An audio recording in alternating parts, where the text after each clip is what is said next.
E a palestra de hoje.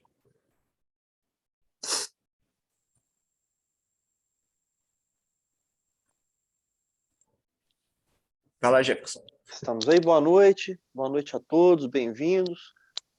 Nós temos a alegria hoje de receber o professor Eduardo Brandão, que é professor na USP, é um dos grandes estudiosos de Schopenhauer no Brasil, escreve uma das suas obras, que é essa que está aqui, né? Schopenhauer e o conceito de matéria, né? A concepção de matéria na obra de Schopenhauer, perdão, um livro brilhante e, sem mais delongas, nós vamos ficar aí com a palavra do professor Eduardo, que vai trazer uma grande contribuição para nós hoje. Professor, bem-vindo, a palavra é sua.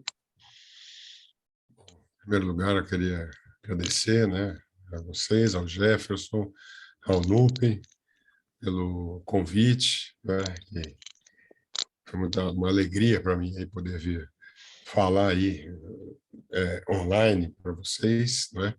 Eu queria só deixar um registro aqui, isso vai chegar provavelmente aí em algum momento. Não sei se vocês sabem, mas em 2009 a Sociedade Schopenhauer, o GT Schopenhauer, a USP, nós organizamos um colóquio aí no Rio de Janeiro, né, justamente com o Departamento de Filosofia da PUC. O professor Luiz Carlos, aí foi quem eu, ele, Maria Lúcia, nós organizamos aí. Então, e foi um colóquio muito bom, muito produtivo e muito gostoso também, do ponto de vista das interações do pessoal. Então, para mim é uma alegria realmente muito grande poder estar aqui de novo aí, em contato, né, com esse grupo aqui e em contato com o pessoal da PUC do Rio de Janeiro. Para mim é um prazer enorme.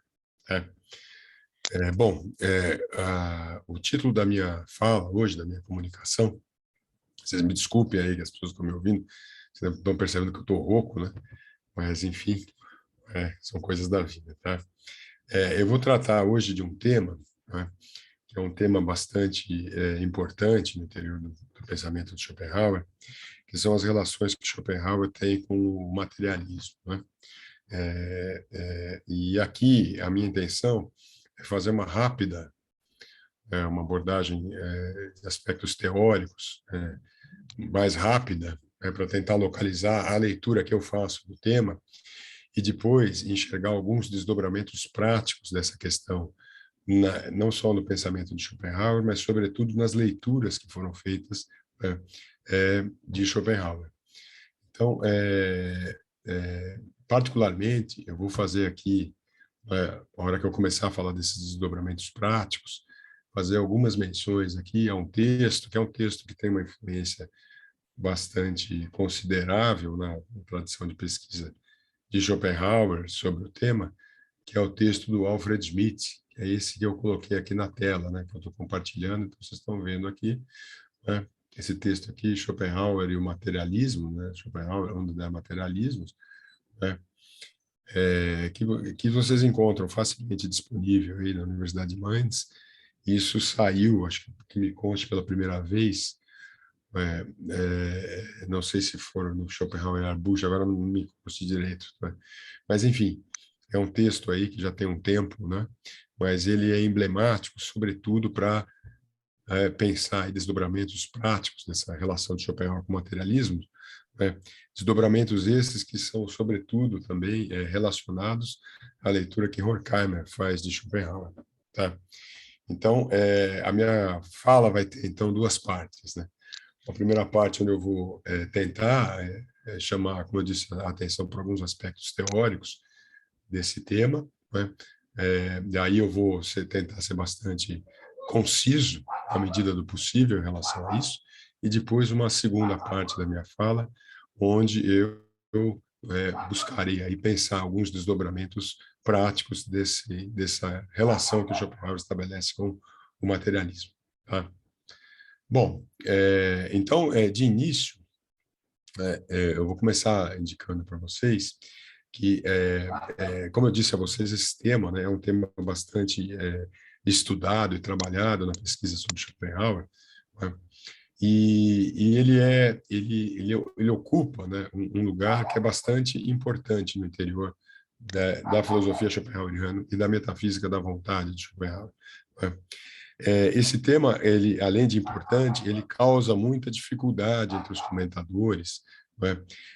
Porque, em primeiro lugar, o Schopenhauer ele oscila bastante, né? Se a gente fizer uma datação das suas obras, do modo como ele se posta diante do materialismo, né?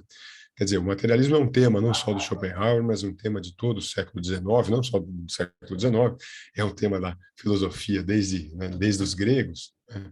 Mas ele é um tema bastante candente na Alemanha no século XIX, e o Schopenhauer ele vai se posicionar constantemente ao longo de sua obra sobre o materialismo, né? Esse tema, então, como eu disse, ele causa muita dificuldade nos comentadores, porque Schopenhauer oscila, né, ao longo de suas obras em relação a esse tema, né, mas também porque ele envolve, né, a meu ver, uma compreensão bastante detalhada, né, de toda a movimentação que existe na obra do Schopenhauer em torno da noção de matéria, né?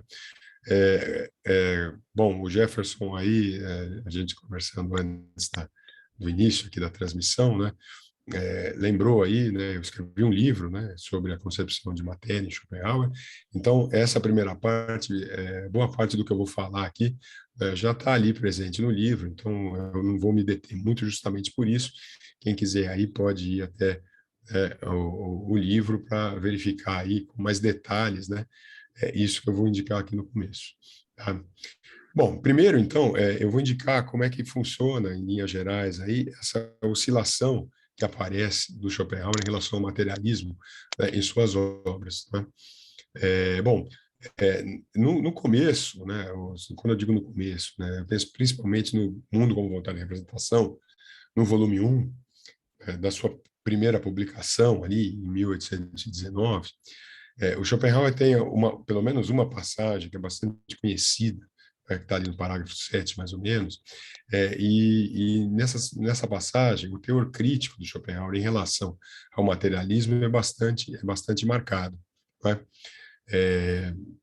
Então, ali, o que o Schopenhauer faz, entre outras coisas, né, mas é acusar o materialismo de ser um ponto de vista parcial sobre, né, o mundo, sobre a realidade, se a gente quiser, na medida em que, né, ele, por assim dizer, seria um ponto de vista, né, que simplesmente consideraria ou partiria ou iniciaria suas considerações a partir da mera consideração do que a gente poderia chamar de um objeto, no caso aí, de um ponto de vista objetivo, né, centrado na noção de matéria. Então, ele seria umas posturas, né, sobre a realidade, sobre o mundo que o Schopenhauer critica, né, em oposição a um idealismo, não é? A um idealismo, digamos assim, não é exagerado ou para dar bem nome aos bois, né, do tipo fichteano, né, que tomaria simplesmente o sujeito como ponto de partida das suas reflexões. Né? O Schopenhauer ele abre o mundo como vontade de representação, chamando a atenção, né, de que, bom, ao se entender a representação, é necessário você levar em conta os dois polos da representação, que aos olhos, que no entendimento de Schopenhauer, são sujeito e objeto. Então, daí, né, nós teríamos aí, né, mais ou menos, né, uma das razões pelas quais ele vai criticar essas duas posições especiais, né, que tomam como ponto de partida das suas considerações sobre o mundo um dos dois polos, sem levar o outro, né, no mesmo movimento. Então, o idealismo de tipo fichteano privilegiaria, né, o polo subjetivo, enquanto que o materialismo, por outro lado, privilegiaria o polo objetivo através da noção de matéria. Né? Então, esse aspecto é um aspecto crítico que vai aparecer, né, bastante em vários momentos da obra do Schopenhauer. Bom, o que acontece é que, à medida que os textos do Schopenhauer vão surgindo, outros textos vão surgindo, essa relação, sobretudo com o materialismo, ela tende a se modificar um pouco, ou bastante. Né? O Schopenhauer começa, né, por exemplo, sobre a vontade da natureza, ou no segundo volume do Mundo como Vontade e Representação, né, sobre a vontade da natureza, ele é publicado em 1836. E é o primeiro livro que o Schopenhauer publica, né, Eu não lembro se a Teoria das Cores foi publicada, mas enfim, né, eu acho que é o primeiro livro que o Schopenhauer acaba publicando, né, em 1836. Tá? E nesse texto já há uma aproximação bastante decidida do Schopenhauer em relação ao materialismo. Tá? A mesma coisa existe nas outras obras de Schopenhauer. Por exemplo, o volume 2, né, do Mundo com Vontade e Representação, que é de 1844, e depois nos Parerga e Paralipomena, né, que é de 1851. Tá? Então, essa oscilação do Schopenhauer em relação ao materialismo, quer dizer, no primeiro momento, ele tem uma postura bastante crítica, e num segundo momento, ele se aproxima do materialismo, ela é bastante percebida e comentada, né, na bibliografia sobre Schopenhauer. Tá? Nesse segundo momento, o Schopenhauer chega mesmo a contrapor, né, idealismo e materialismo como dois pontos de vista, ou duas perspectivas, se a gente quiser, sobre o mundo, que cada uma, à sua maneira, tem o seu direito de cidadania.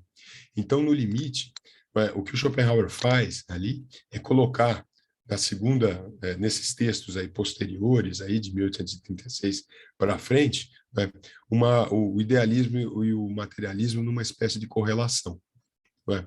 Isso causa, como eu disse assim, né, isso é um objeto de análise de muitos comentadores, porque parece haver e de fato há, né, alguma espécie de mudança em relação à afirmação, à posição inicial do Schopenhauer, que era de assumir o idealismo, né?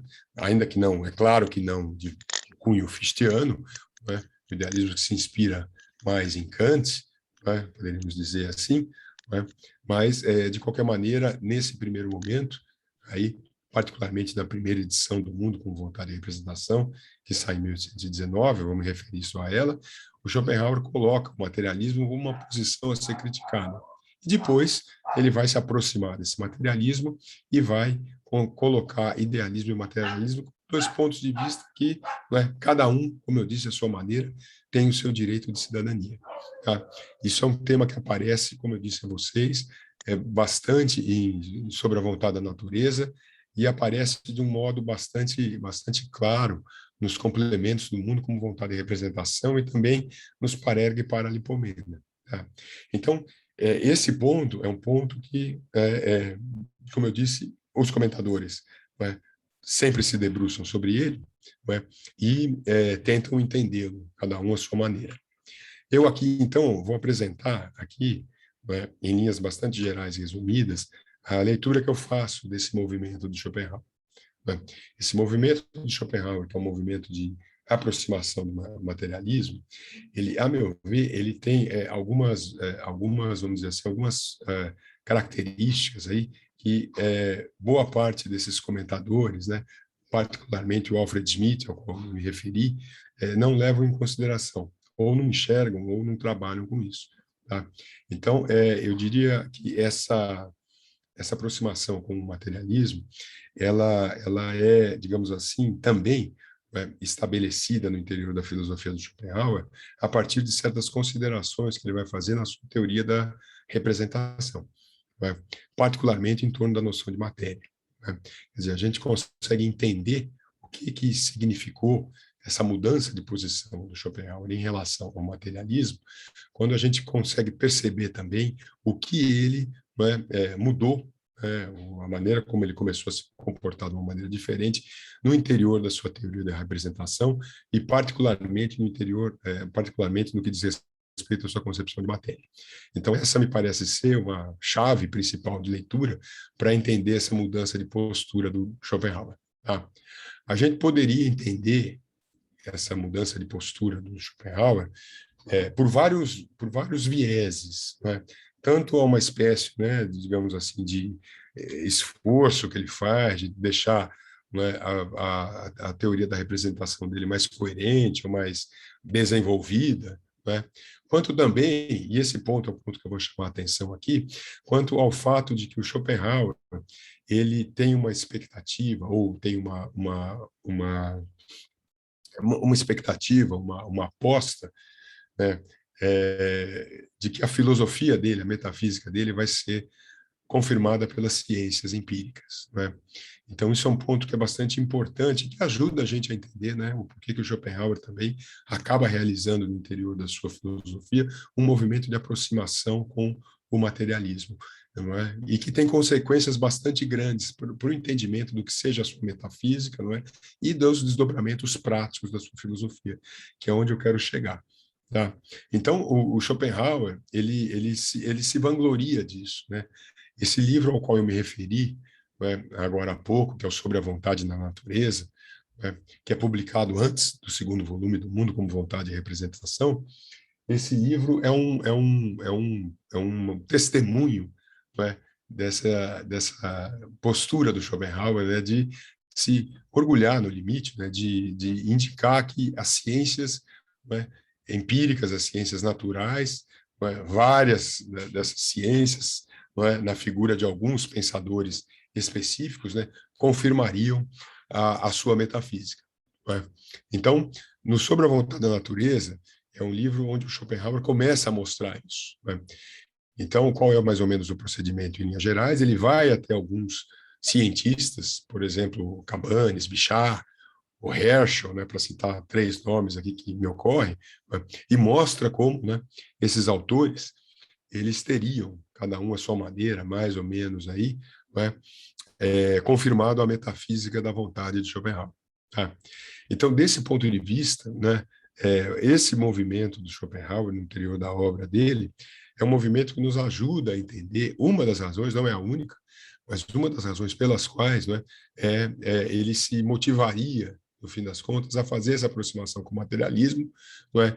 Por quê? Porque, não é, esses vários dos exemplos que aparecem ali no Sobre a Vontade da Natureza, a gente pode remeter, não é, a posturas materialistas sobre as ciências naturais, sobre a natureza. Então, trata-se realmente de estabelecer, aos olhos de Schopenhauer, um diálogo profícuo com essas ciências. Não é? Mas, fosse só isso, não é? Talvez aí, não é, o Schopenhauer poderia ter feito a coisa de um modo mais econômico.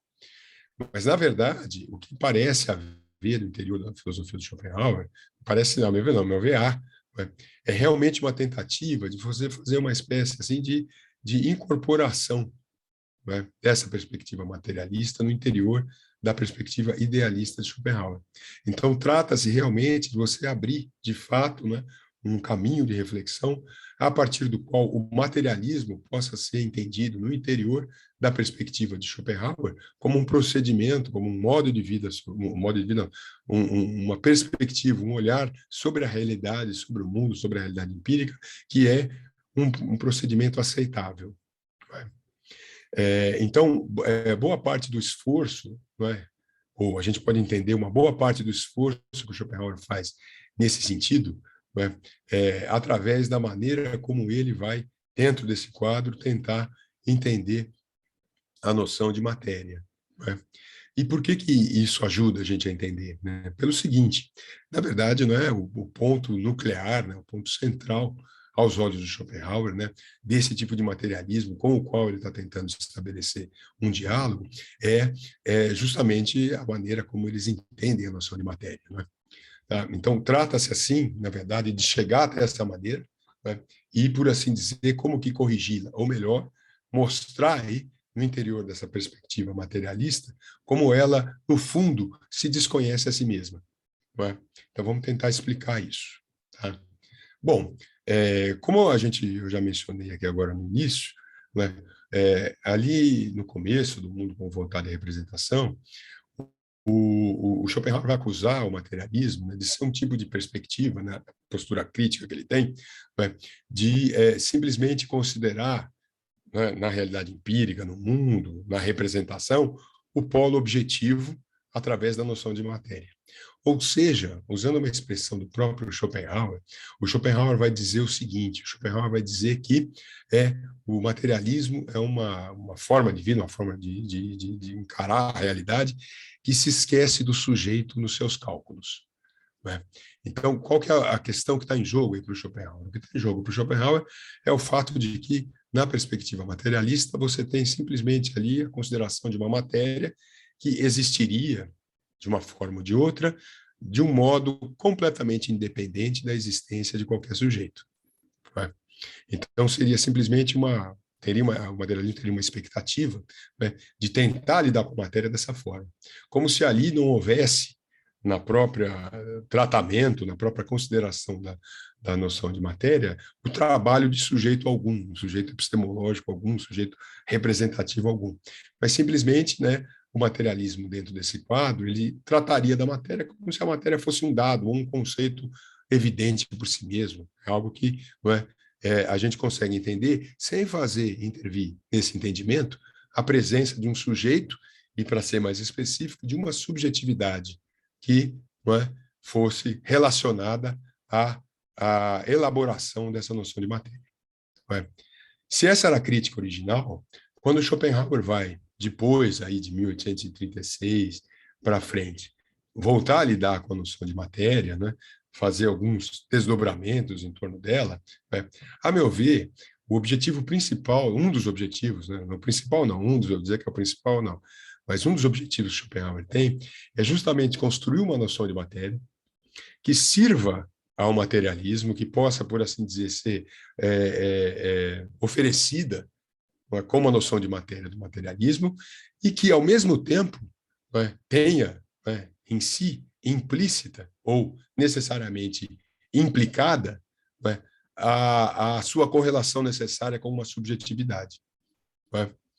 Então, a partir disso, o Schopenhauer vai construir uma noção de matéria no interior da sua filosofia que tenta dar conta disso. Quer dizer, de um lado, você conseguir mostrar que, bom, como que dizendo para os materialistas, olha, vocês usam a sua noção de matéria e se esquecem do sujeito. Eu, Schopenhauer, no limite, estaria como que, né, indicando a vocês o modo como, nessa concepção de matéria que vocês, materialistas, usam, já há aí necessariamente a presença de uma subjetividade. Né? E, consequentemente, essa matéria se enquadra no interior da minha teoria da representação. Né? Então, ao fazer isso, eu acho que o Schopenhauer, entre outras coisas, né, torna mais tranquila, mais viável essa aproximação que ele faz com ciências materialistas. Né? Isso, como eu disse para vocês, é algo que causa muita dificuldade, né, e interpretações aí, as mais variadas dos comentadores sobre Schopenhauer, que vem nisso, muitos deles veem nisso um movimento contraditório. Né? O Schmitt é um caso exemplar disso, né, na esteira de outros comentadores de Schopenhauer. Mas, aos olhos do Schmitt, por exemplo, essa aproximação que Schopenhauer faz com o materialismo, na verdade, introduziria na filosofia de Schopenhauer uma concepção de matéria no limite realista, quase ingênua. Não é? Então, essa aproximação com o materialismo seria uma espécie de recuo do próprio idealismo do Schopenhauer, né? Onde você teria uma correlação entre sujeito e objeto ali já estabelecida de uma maneira bastante clara e que impediria essa espécie de aproximação, né, ao materialismo, à ciência materialista, como Schopenhauer faz. Bom, ok? Então esse é mais ou menos o quadro. Então agora eu vou rapidamente tentar indicar como é que o Schopenhauer, a meu ver, bem rápido mesmo, ele trabalha essa noção de matéria de tal maneira que ele consegue, por assim dizer, ou pretende, por assim dizer, né, dar conta dessa questão, ou trazer o materialismo, né, particularmente a ciência materialista, para perto, né, da sua teoria da representação e no limite da sua filosofia. Bom, o núcleo, né, um dos núcleos dessa transformação, aqui eu vou falar em linhas gerais, porque eu trabalhei isso, acho que bastante no meu livro, então quem quiser mais detalhes pode ir lá, eu vou me repetir muito em relação ao que eu disse, né? É que o Schopenhauer ali, particularmente no capítulo 4, né, dos complementos, né, ou suplementos, do volume 2 do Mundo como Vontade e Representação, ele, nessa tábua dos predicalia a priori, que é uma tábua que o Schopenhauer apresenta, né, para o leitor ali, né, nesse capítulo, ele estabelece, aqui eu estou colocando o alemão na tela, porque ele é importante, ele estabelece nesse parágrafo 1 aqui uma distância, uma diferença, desculpem, que é absolutamente fundamental para entender essa aproximação que o Schopenhauer faz do materialismo, que é uma distinção entre matéria, né, materie, e Stoff, não é? Que é uma palavra que em português ela admite várias traduções, né? O Jair, por exemplo, que eu me lembre, pelo menos na edição que eu conheço, que eu trabalho, que é a primeira, Jair, eu sei que eu já estou falando isso porque o Jair está me ouvindo aí. Eu não verifiquei isso na segunda, Jair, porque faz tempo que eu não mexo com isso, aquela que você refez, né? E trocou o Erscheinung por aparição, mas eu acho que você deve ter mantido. O Jair traduz por estofo, que também é uma tradução em português, né? Que é boa, né? Mas essa distinção que o Schopenhauer faz entre essas duas noções de matéria, né, o Materie e o Stoff, na verdade, são duas compreensões entre a noção de matéria, né, em linhas gerais. Né, eu vou botar aqui a tradução da Pilar, né, dos Lopes dos Santos, que está ali, né, na editorial Trota, né, a Pilar traduz matéria, né, Materie, essa primeira aqui, né, essa primeira aparição que está no alto aqui, né, por matéria, e o Stoff ele traduz por material. Né? Bom, que diferença é essa, não é, que surge entre essas duas acepções, se você quiser, da noção de matéria? É que essa primeira, no meu entendimento, é um conceito meramente abstrato. É meramente uma abstração que a gente tem, é algo que não se encontra de fato na natureza, né? E que nós acrescentamos essa noção de matéria como uma espécie de substrato permanente e unívoco pelo nosso pensamento. Já a Stoff, né, é aquela, digamos assim, a matéria, só que a matéria já não abstrata, é a matéria no espaço e no tempo. É uma matéria já formada. Né? Então, essa é a matéria propriamente empírica, né, que nós encontramos, por exemplo, ali, né, a partir da causalidade, a partir dos dados que os sentidos nos oferecem, né, e que nós encontramos como os objetos empíricos no interior da natureza e do mundo empírico. Né. Por que essa distinção é tão fundamental, tão importante, ajuda a gente a entender essa aproximação do Schopenhauer com o materialismo? Porque o que o Schopenhauer vai argumentar, em linhas gerais, acho que é um dos argumentos principais do materialismo, para mostrar qual é o tipo de inocência ou ignorância que ele tem, o materialismo, de seus próprios pressupostos, é desconhecer o caráter próprio dessa noção de matéria que ele, Schopenhauer, apresenta para nós em sua filosofia.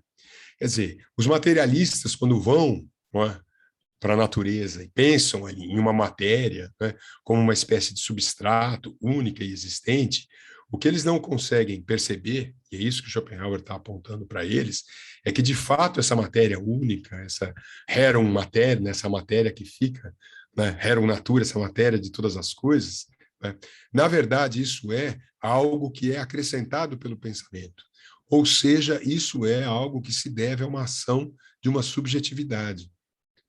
Então, não adianta eu tentar falar como materialista e simplesmente imaginar que, ao falar sobre matéria, como esses materialistas que o Schopenhauer critica, mas que também dos quais ele quer se aproximar, que a partir disso eu falo de um ponto de vista que simplesmente lida com uma dimensão objetiva, se a gente quiser, das coisas.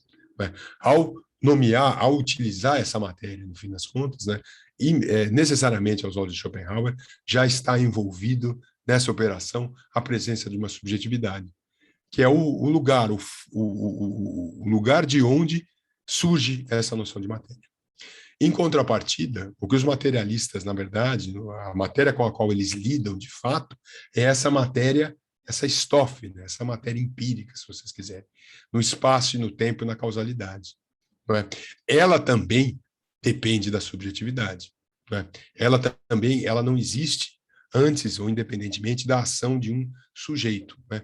Tanto que o Schopenhauer vai indicar que a operação pela qual ela se constitui para nós como um objeto empírico, né, no tempo, no espaço, pensado através de uma relação de causalidade, é fruto do que o Schopenhauer chama de uma intuição intelectual, né, que é uma operação, né, que se dá, sobretudo, fundamentalmente no cérebro, né, e a partir do qual, né, essa matéria surge para nós formada no espaço, no tempo, não é? Como causalidade, não é?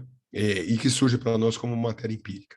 Ou seja, tanto no conceito, né, que os materialistas, né, supõem ter nas mãos, né, quanto a noção de matéria empírica própria com a qual eles trabalham, ambas pressupõem já a posição de um sujeito. Tá? Desse ponto de vista, né, a consideração desses dois sentidos, né, da noção de matéria para o Schopenhauer, ela é fundamental para entender, né, o modo como, então, Schopenhauer vai conseguir se aproximar do materialismo e colocar materialismo e idealismo, sobretudo a partir de 1836, como pontos de vista sobre a representação, sobre o mundo empírico, que cada um, à sua maneira, tem o seu direito de ser. De tal modo que o Schopenhauer coloca esses dois pontos de vista como se fossem correlatos. Né?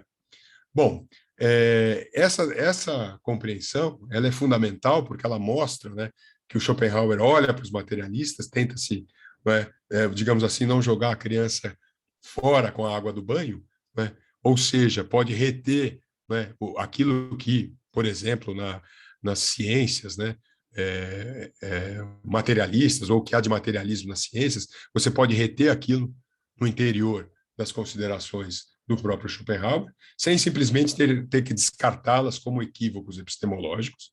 Esse é um primeiro movimento.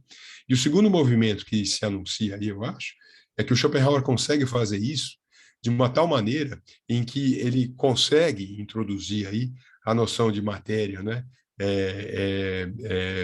na sua filosofia, sem que essa noção de matéria seja algo existente por si mesmo ou independente de um sujeito. Então, você consegue pensar uma matéria também no registro de um idealismo. Né? Eu estou dizendo isso porque esse é um ponto que mereceria um comentário bem mais longo do que eu estou fazendo aqui, mas se eu fizer isso eu vou falar demais, porque eu já estou falando aqui há bastante tempo, já está dando mais de 20 minutos. Né? Isso é fundamental, por exemplo, para você entender a maneira como Schopenhauer se vincula com o materialismo e quando e como essa aproximação que ele faz não é uma aproximação, vamos dizer assim, tão contraditória quanto os comentadores indicam, mas ela tem a sua razão de ser no interior da filosofia de Schopenhauer. Né? Se há contradições, e elas existem, a meu ver, elas têm que ser procuradas em outro lugar, e não tanto nesse aspecto aí da noção de matéria, como se essa aproximação de Schopenhauer ao materialismo representasse, por exemplo, a queda em uma espécie de algum realismo ingênuo. Não é isso que está em jogo. Não é?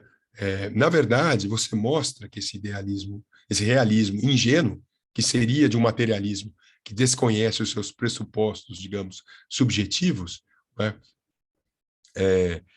Você mostra que isso aí, no fim das contas, é uma postura, né, a ser esclarecida. Tá?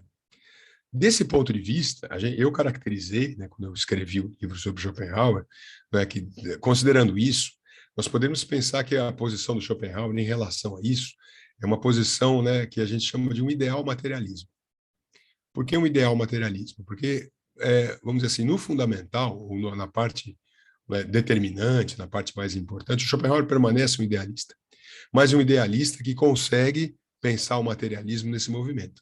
O materialismo, por seu lado, né, ele não consegue deixar de ser idealista. E o idealismo, no fim das contas, é anterior ou a priori. Né? Então, desse ponto de vista, a gente pode dizer que essa posição do Schopenhauer é uma posição de um ideal materialismo. Tá? Bom, mas isso não é equivalente a dizer, e aí eu começo a mudar para a segunda parte da minha fala, que isso, dizer que o Schopenhauer é um ideal materialista, ou seja, não há um materialismo que anteceda o idealismo na filosofia de Schopenhauer, como é a crítica de muitos desses intérpretes. Dizer que o Schopenhauer é um ideal materialista não equivale a dizer que ele é um ideal realista, porque o Schopenhauer desloca o sentido desses termos. Quando a gente pensa a filosofia de Schopenhauer a partir dessas duas referências, idealismo e realismo, e não mais idealismo e materialismo, o Schopenhauer pode ser dito tanto um ideal realista quanto um real idealista. Depende aí do ponto de vista que você está assumindo, né, para se aproximar da filosofia de Schopenhauer. Se o ponto de vista é a priori, ou da representação, Schopenhauer é um ideal realista. Mas, não é, se o ponto de vista é o ponto de vista da metafísica do Schopenhauer, da essência do mundo, se a gente quiser, Schopenhauer é um real idealista. Não é? Então, isso, na verdade, marca uma diferença importante, não é? E diz respeito ao deslocamento que Schopenhauer faz dessas noções de ideal e real no interior da sua filosofia. Não é? Então, quando Schopenhauer pensa o ideal, né, ele está pensando, sobretudo, no âmbito da representação. Quando Schopenhauer pensa o âmbito do real, ele está pensando, sobretudo, no âmbito da essência do mundo, da coisa em si ou da vontade. Não é?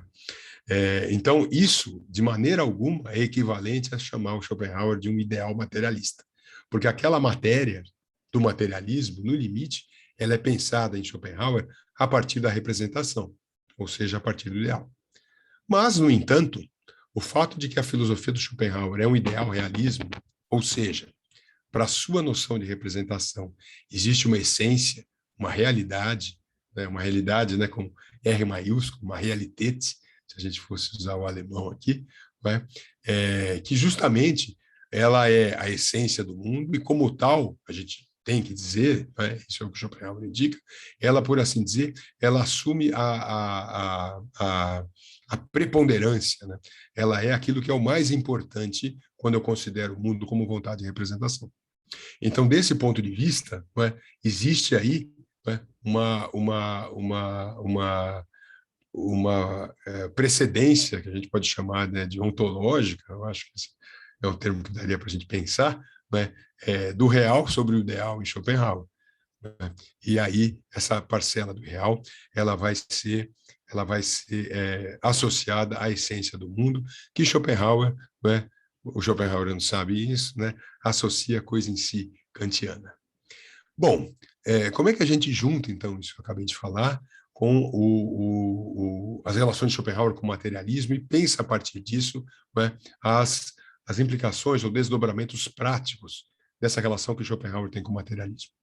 Bom, a gente pode imaginar o seguinte, né, para tentar juntar um pouco isso. Ok, há uma essência do mundo em Schopenhauer, essa essência ele denomina de vontade, depois eu vou tentar indicar rapidamente aqui o que seria essa vontade, não é? Para tentar mostrar, então, a partir dessa relação de Schopenhauer com o materialismo, né, quais são os desdobramentos práticos que a gente pode enxergar a partir disso. Bom, o fato de que o Schopenhauer estabelece esse tipo de relação, né, do sujeito com a noção de matéria, coloca a noção de matéria, né, num lugar bastante importante no interior da filosofia de Schopenhauer. No limite, a gente pode dizer que o mundo empírico, aquele mundo, né, onde estão, né, os fenômenos naturais, né, os Erscheinungen, né? Aqui o Jair você traduz para aparição, mas eu brinco com meus alunos, eu já estou muito velho, eu falo sempre fenômeno. Mas, enfim, eu vou usar fenômeno aqui, mas é o Erscheinung, o Jair traduz, né, tem várias pessoas traduzindo desse jeito aí como aparição. Né? Mas esse mundo empírico, esse mundo natural que a gente percebe, né, ele no limite, ele é percebido através de nós como matéria, né? Então, quando o Schopenhauer olha para esse plano da representação, né, ele vai perceber essa essência no interior dessa representação e essa essência é vontade. Então, no limite, né, se eu estou pensando sobre tudo isso do ponto de vista, ou essa presença dessa essência nesse mundo empírico, a gente tem que perceber, no limite, que, ao fim e ao cabo, né, essa essência ela vai se mostrar, se a gente usar essa expressão, né, na própria matéria. Né? O entendimento disso em Schopenhauer é bastante complexo. Ele vai dizer que a matéria é visibilidade da vontade, e para a gente entrar nisso, não dá tempo de fazer isso aqui, nós temos que aí fazer uma análise bem mais refinada dessas duas acepções de matéria do Schopenhauer, que são a Materie e a Stoff, né? Que são essas aqui que eu coloquei aqui, ó, eu coloco de novo aqui em amarelo, né? Que está na tábua dos Predicalia. Bom, isso aí eu fiz bastante no livro, está lá, então, não sei se eu concordaria com tudo que eu escrevi lá, mas está lá, pelo menos um ponto de partida. Mas normalmente quando eu leio, eu costumo concordar. Uma coisa ou outra você fala, não, acho que não é bem isso. Mas, enfim. Bom, então isso não dá para ser feito. Mas para os nossos interesses aqui agora, da segunda parte, agora eu estou entrando já na segunda parte, de pensar os desdobramentos práticos a partir da relação de Schopenhauer com o materialismo, é que, de fato, então, a gente pode enxergar no interior da filosofia de Schopenhauer, né, uma perspectiva onde, de alguma maneira, a vontade, por assim dizer, ela por assim dizer, está presente, pode ser percebida na própria matéria. né? Desse ponto de vista, a gente também consegue entender alguns outros elementos da metafísica de Schopenhauer, né, que, a meu ver, corroboram essa perspectiva. Por exemplo, a metafísica de Schopenhauer, como ele próprio indica, é uma metafísica, e aí ele vai se contrapor à concepção kantiana de metafísica, por exemplo, né, que parte da experiência, né? O Schopenhauer tem uma percepção aí do que seja a experiência, sobretudo ele está se referindo aqui ao entrelaçamento entre experiência interna e experiência externa. Também não dá para desenvolver isso aqui, né, suficientemente nesse tempo, mas de qualquer maneira, a filosofia de Schopenhauer, e Schopenhauer se orgulha disso, ela tem, né, ela tem fundamentos, né, na experiência. No limite, a gente pode pensar, né, se a gente entender a, a importância que a noção de intuição tem na filosofia de Schopenhauer, experiência no sentido bastante amplo, tanto pensar a experiência empírica, não é? Essa do mundo empírico, como também, não é, aquilo que se revela para nós a partir da experiência estética, ou se a gente quiser usar essa expressão da experiência moral, a intuição aí tem um papel bastante grande, né? Nós entendemos o seguinte, nós percebemos o seguinte, né? Desse ponto de vista, né, a metafísica de Schopenhauer é uma metafísica cujo núcleo duro, né, principal, mais, digamos assim, presente, né, daquilo que ela afirma, decorre, né, dessa espécie de encontro com alguma espécie de dado, intuição, que chega até o sujeito, né, seja, por exemplo, pela obra estética, seja, por exemplo, pela experiência empírica, né? Então, nós poderíamos pensar, né, imaginar dentro desse quadro, né, que, para o Schopenhauer, então, né, é como se, ao fim e ao cabo, essa metafísica dele tivesse, né, um vínculo bastante grande pela sua própria conformação, né, digamos assim, com o próprio materialismo nesse sentido, né? Quando Schopenhauer diz, olha, a ciência materialista confirma a minha metafísica, no limite, isso ele vai dizer, por exemplo, claramente no prefácio sobre a vontade da natureza, né?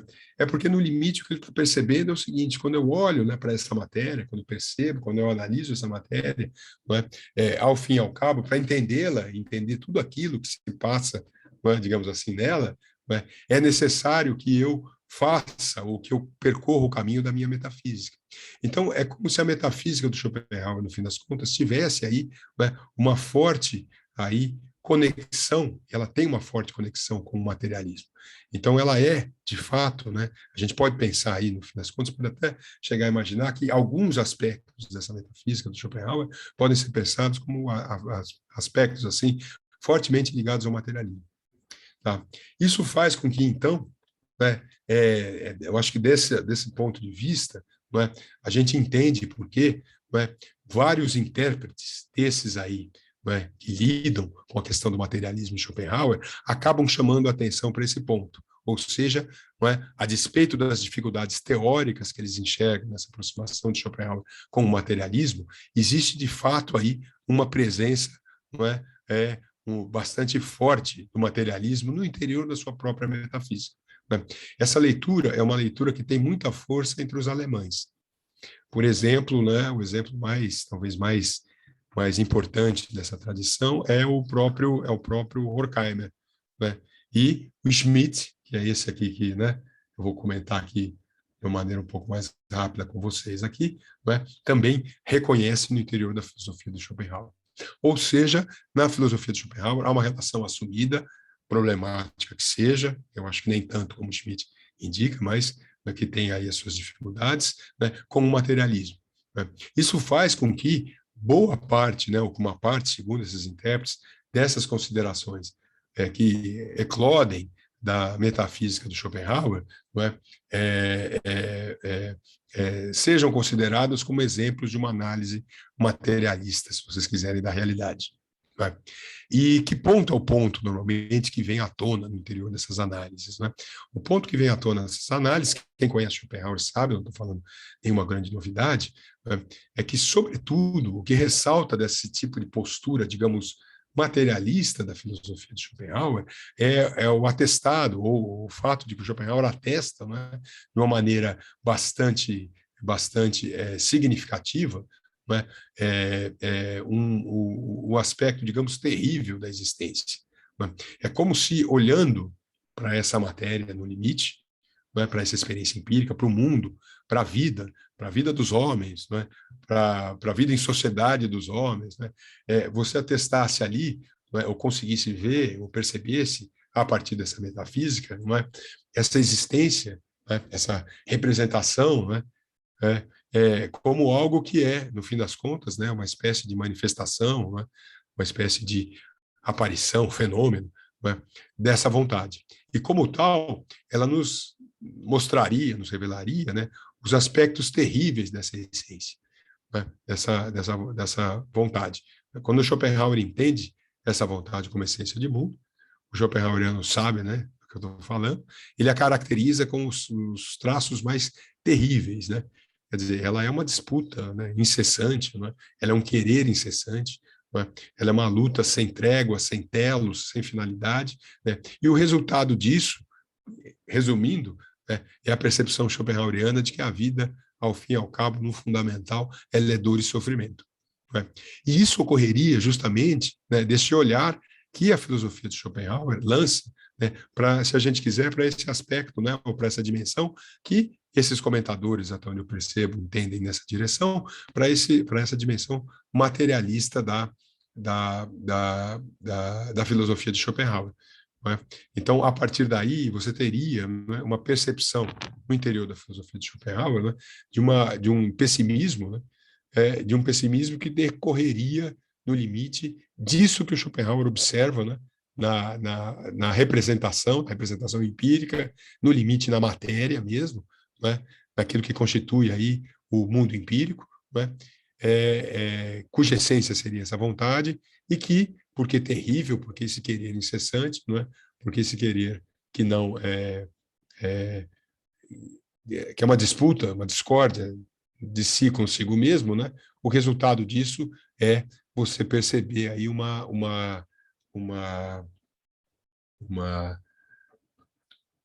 pessimismo enorme, né, no interior da filosofia de Schopenhauer e da maneira como ele, aí, né, tal qual um materialista consequente, para usar uma expressão inspirada em Horkheimer, né, vê aí na vida, né, na sociedade humana, na existência humana, né, uma sequência, né, inesgotável e no limite interminável, né, de dor, sofrimento, né, injustiça.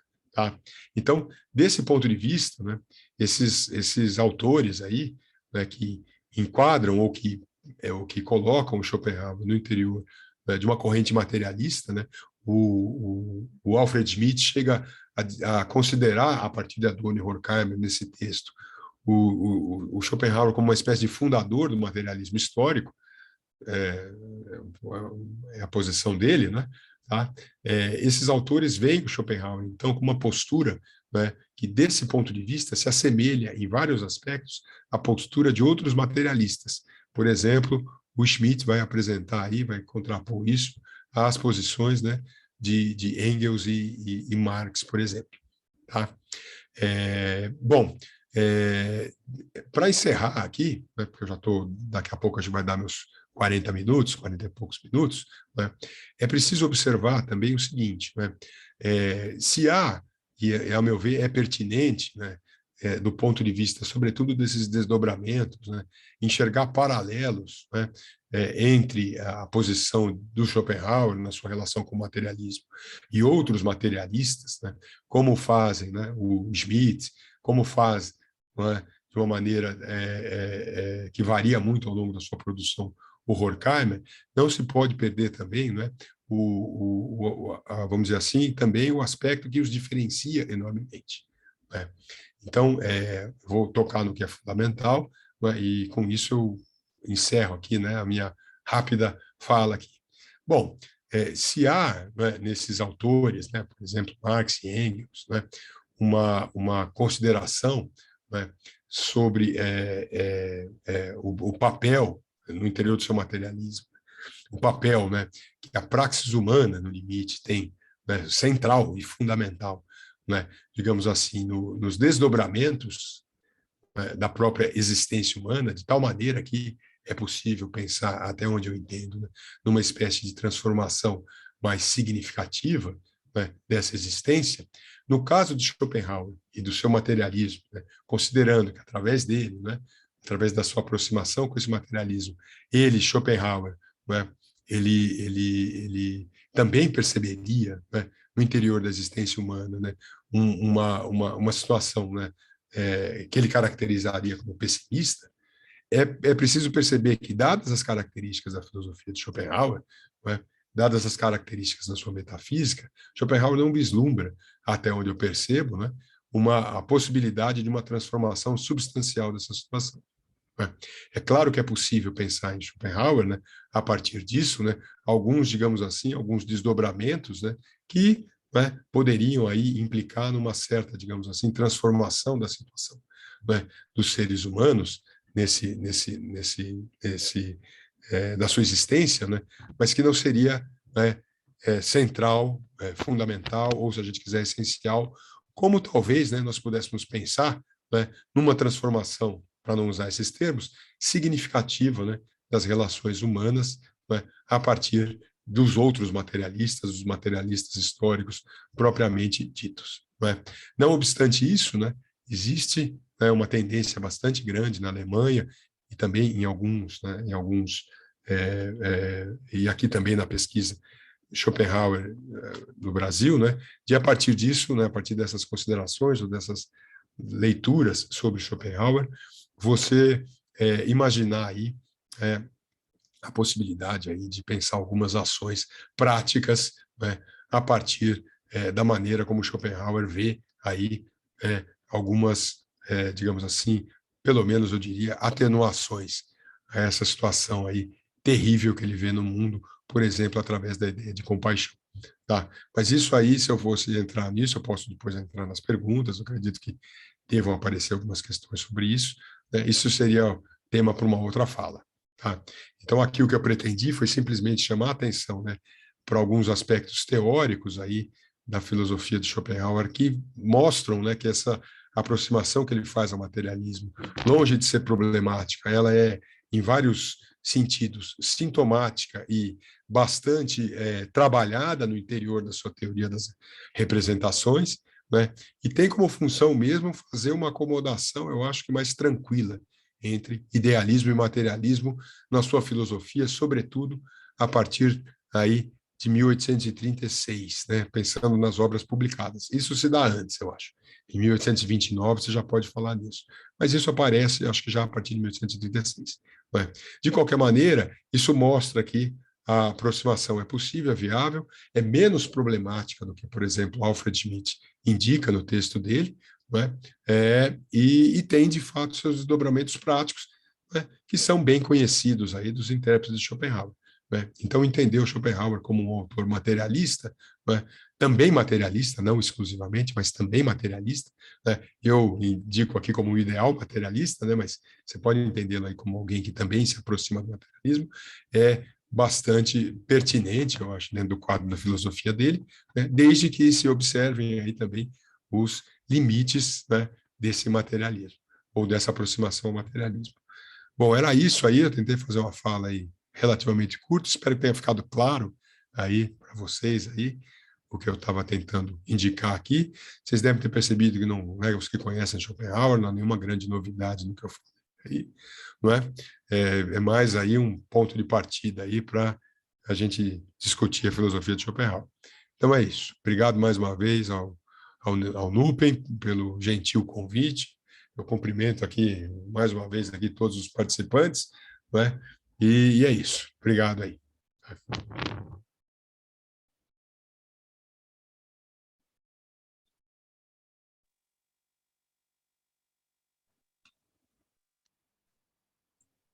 Obrigado, professor. Jefferson, você vai conduzir as perguntas? Eu vou fazer a primeira pergunta, então. Tá, eu só queria dizer, o Jefferson, o professor Sim. Jair Barbosa tinha levantado a mão. Ah, não, perdão.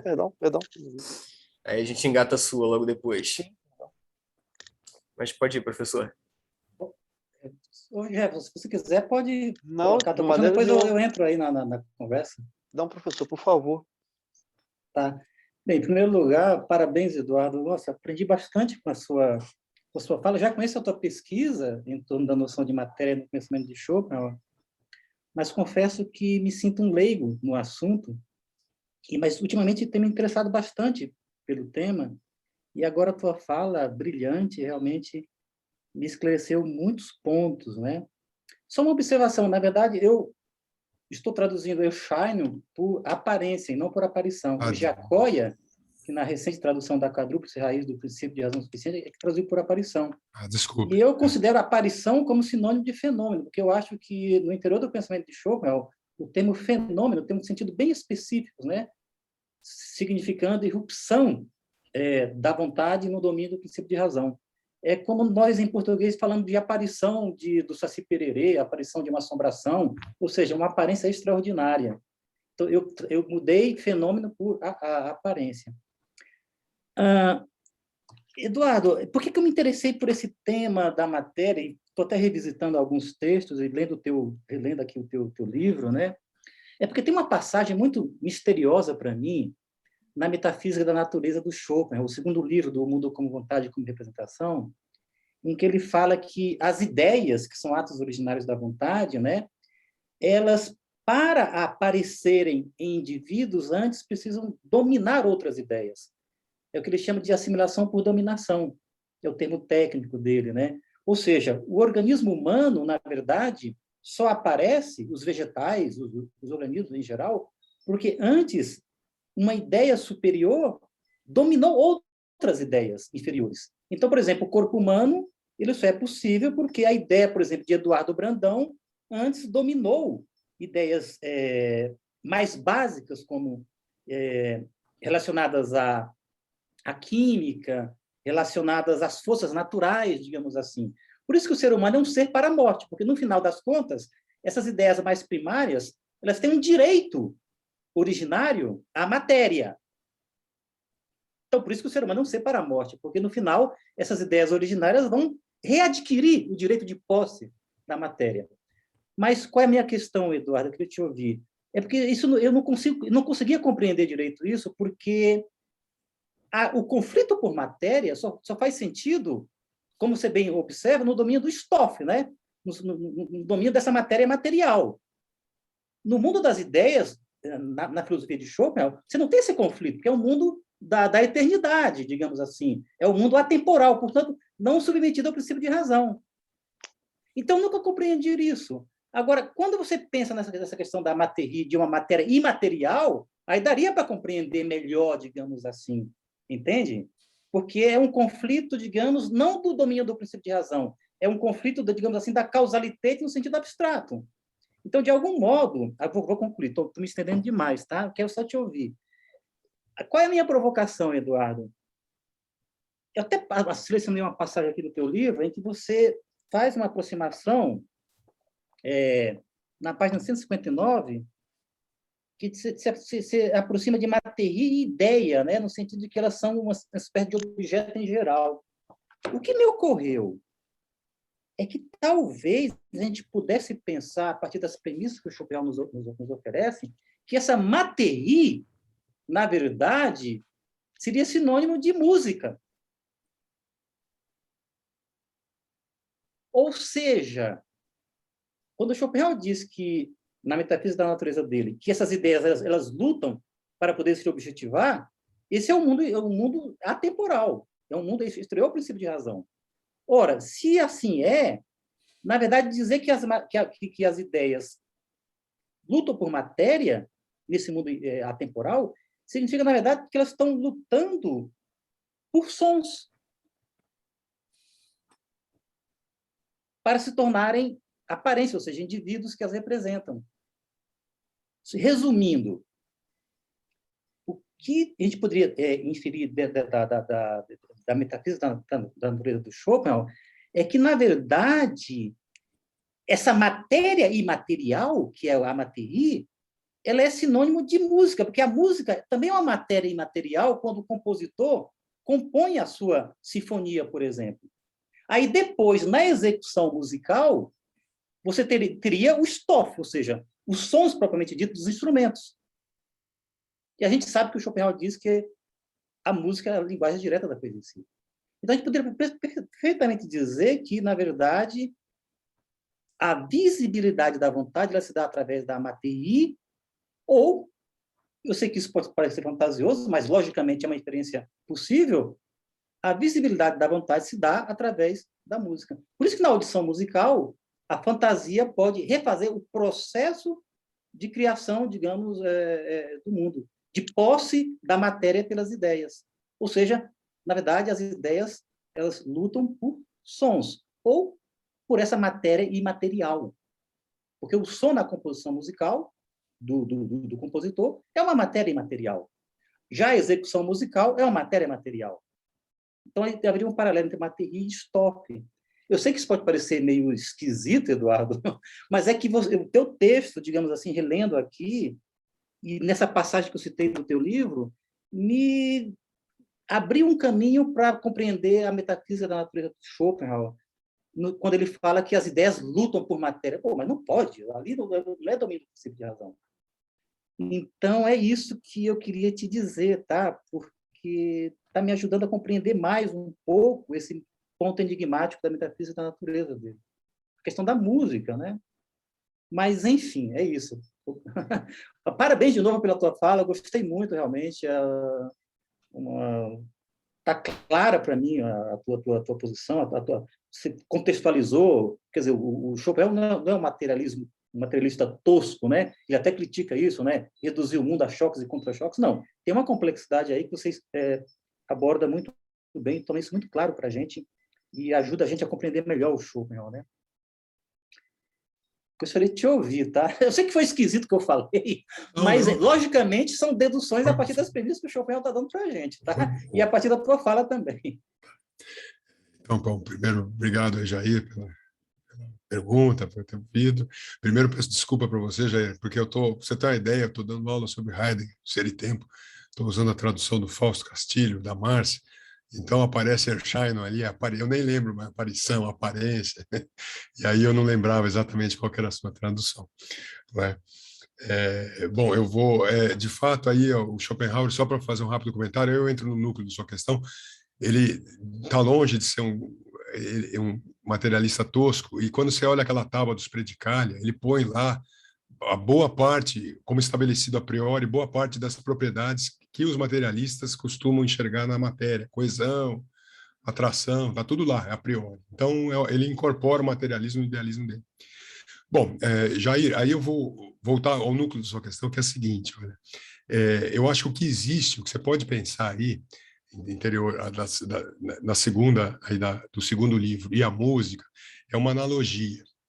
O que você tem, como eu pensaria a sua questão seria a seguinte: o filósofo faz com a matéria, analogamente, o que o músico faz com a música.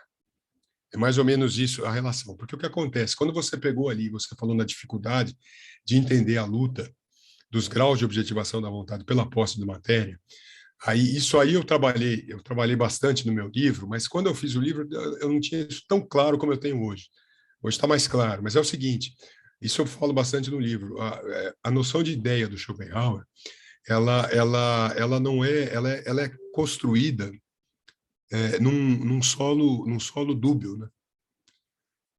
Ele tanto vai, em alguns momentos, se aproximar mais de Platão, mas em outros momentos ele se aproxima da tradição aristotélica.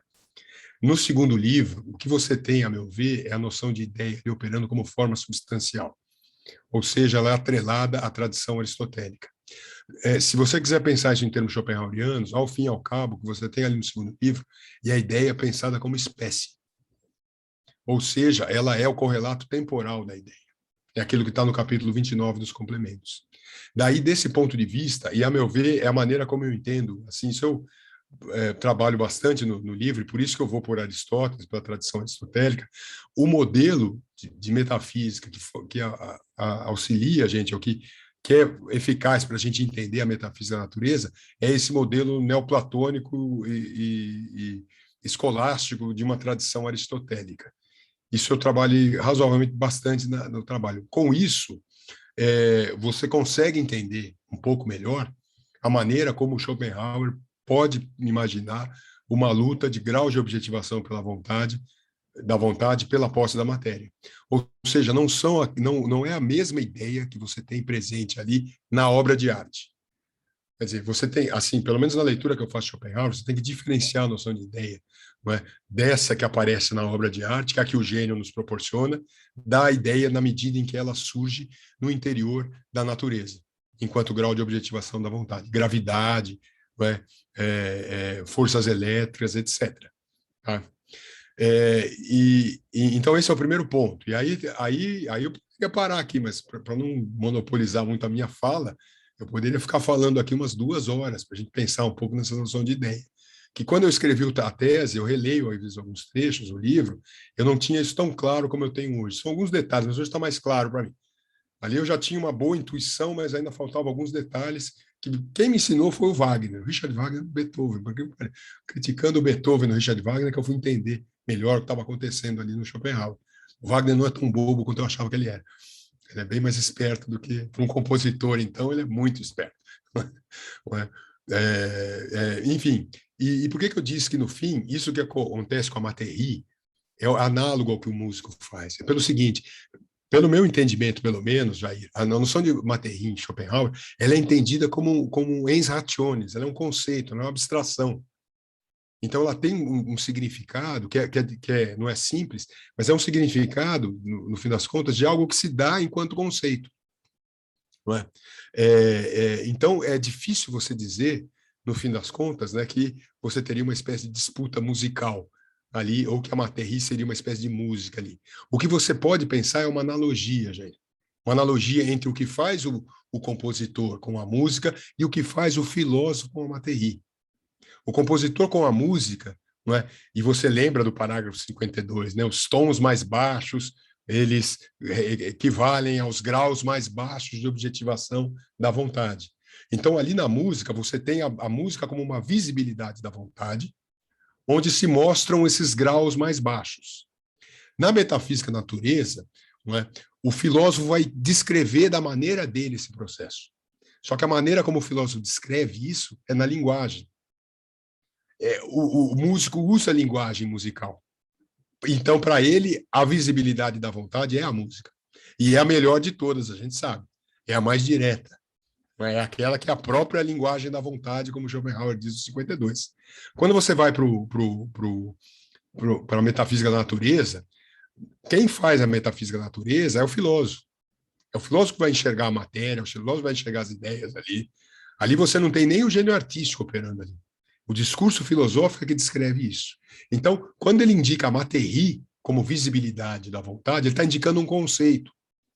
Porque a linguagem dele não é musical, ele não é um gênio musical. O que ele representa na Materie como visibilidade da vontade, ao meu ver, é o que o gênio musical, é o que o compositor faz na música. Por isso que eu acho que é melhor você pensar uma ideia de analogia. Ou seja, de um lado, você tem que entrar com uma concepção da noção de ideia, que é muito mais matizada do que simplesmente aquela ideia platônica, que, a meu ver, só vale, a gente só enxerga aquela ideia platônica na obra de arte para o gênio, em parte a priori, e para o espectador estético. Quando eu vou para a metafísica da natureza, eu preciso pensar a ideia do ponto de vista de um outro referencial, como forma substancial na esteira de uma tradição aristotélica e neoplatônica. E 2, a Materie, enquanto esse conceito abstrato, ela serve justamente para fazer, do ponto de vista filosófico, do discurso filosófico conceitual, aquilo que o músico faz com a música. Só que na música é muito mais eficiente. Mas existe uma analogia. Você descreve a matéria como uma unidade da vontade, com a visibilidade da vontade, na qual os graus de objetivação vão disputando a sua posse. Assim como na música, você na melodia, no ritmo, você também consegue, não é, por assim dizer, apresentar essa disputa, só que do ponto de vista musical. Essa é a maneira como eu vejo, Jair, mas eu vou pensar mais na sua questão, num próximo encontro nosso, eu vou ver se ainda seria essa a resposta que eu daria para você, mas eu acredito que provavelmente vai ser, pelo que eu penso no problema. Espero que tenha ajudado você aí a pensar as coisas, né? E é isso.